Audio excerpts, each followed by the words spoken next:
అందరికి నమస్కారం అండి. ఇప్పుడు మనం ఆరోగ్య సమస్యలు వస్తున్నాయి, అపమృత్యు దోషాలు కలుగుతున్నాయి, ప్రాణ భయం అవుతున్నది, మనకు ఆరోగ్య సమస్యలు చాలా డేంజర్గా ఉన్నాయి అనుకున్నప్పుడు మనకు బీపీ, షుగరు, థైరాయిడ్, క్యాన్సరు, కిడ్నీకి సంబంధించింది ఇలా మనం కొన్ని మాట్లాడుకున్నప్పుడు మనకు 8వ స్థానం అన్నప్పుడు అష్టమ స్థానం అంటే 8వ ఇల్లు.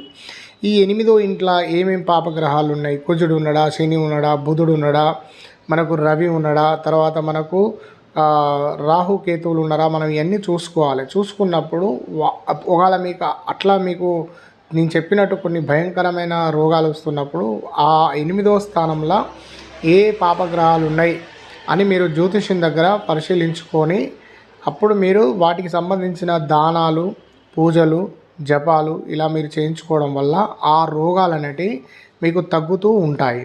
అర్థమైంది అనుకుంటున్నాను. ఒకసారి మీ జాతక చక్రం చూసుకోండి. ధన్యవాదాలండి.